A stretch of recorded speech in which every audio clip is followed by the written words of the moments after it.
আল্লাহ তাআলা বলছে, বান্দা তোমাকে বলছি, বান্দা প্রতিদিন হিসাব কইরো, লক্ষ্য করো আজকে তুমি আগামীকাল আখিরাতের জন্য কি পাঠিয়েছো।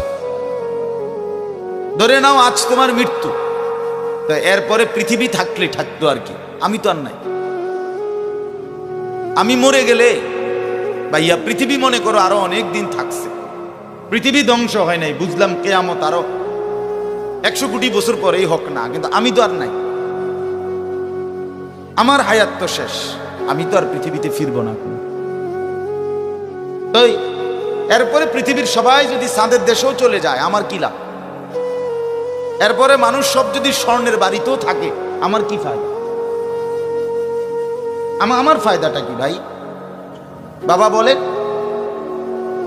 সুদের টাকা দিয়া, ঘুষের টাকা দিয়া, হারামের টাকা দিয়ে, আল্লাহর নাফরমানি করে, অবৈধ পন্থায় হারাম রোজগার করে ঘর বাড়ি দিয়ে গেলেন, ছেলে পেলে করে, তো ছেলে পেলে করে দিয়ে গেলেন, কিন্তু আপনি তো থাকতেন না,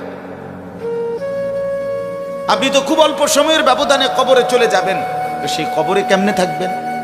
তো নিজের ঘরকে অরক্ষিত করে, নিজের ঘরে ডাকাত রাইখা আপনি বুঝি আরেকজনের ঘর বাঁচাইতে গেলেন।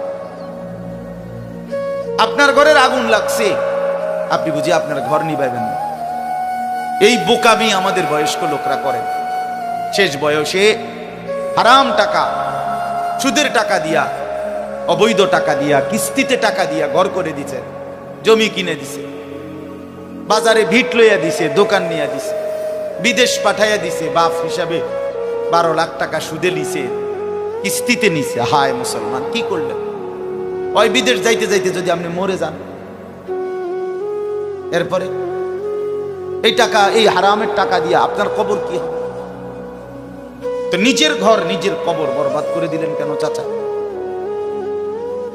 এই জন্য দয়া করে বয়স্ক চাচা আপনাদেরকেও বলি, নিজের উপরে রহম করেন। 60 বছর বয়স, এখনো বিড়ি সিগারেট খান, তো ছাড়বেন কোন দিন? 60 বছর বয়স, এখনো চা দোকানে বসে বসে রঙিন টেলিভিশনে নাচ গান দেখেন, তো ছেড়ে দিবেন কোন দিন চাচা? হ্যাঁ, আপনি মরবেন কোন দিন? কবরে যাবেন কোন দিন?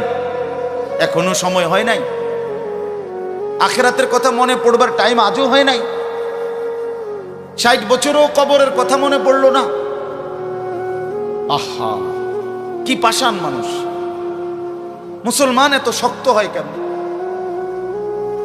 ইমানদার এত কঠিন হয় কেমনে ভাইয়া?